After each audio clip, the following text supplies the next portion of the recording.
मैं ना कुछ साबित करे मैं लियाकत बदल चैनल दिते उन्होंने शबीर साहब का 4400 वोट रिजेक्ट किया 1900 तो लियाकत बदल के मुड़े ने जिताया लियाकत बदल जिते गल है कि वो मैटर है दोनों पार्टियों का। मैं बांगे दोनों कहना कि 18 से 8 फरवरी तक दोनों मतनादा है मुकम्मल दोनों तरफ मतनादा है। जितों तक रही गुजरात की गल गुजरात की मैं क्यूली की गल करें क्यूली तीसरे नंबर की जमात PMLN ते PTI के दरम्यान मुकाबला है। जित तक रही बैन की गल वो लिहाज अगर अपनी जे गल से खड़ा रहा तो मैं लिहाज की कदों मुखालफत कर रहा।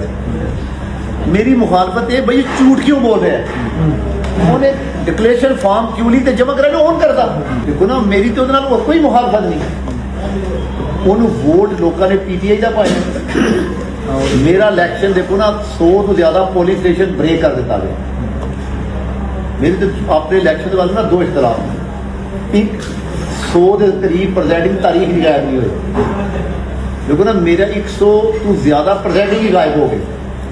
फिर कोई 12 बजे 18 मुख्तलिफ थी 18 तो देखो ना मैं कंपेन ही नहीं करने दी जा रही। जगह जगह मेरिया गड्डियां पकड़ लिया गई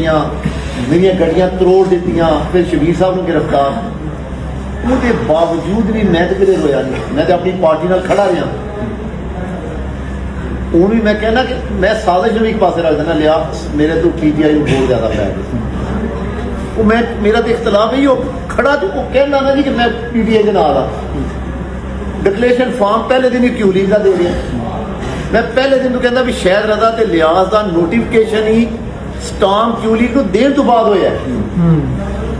फिर पंजाब अक्सरीयत इन्नी ज्यादा कि शहद रदा की उन्होंने जरूरत नहीं है लिहाज ने डिक्लेरेशन फॉर्म दे के जाके PTI का मतलब गाली पा लिया। मैं इस वास्ते सिर्फ वो डिक्लेरेशन फॉर्म लिया के मीडिया में दे दिता।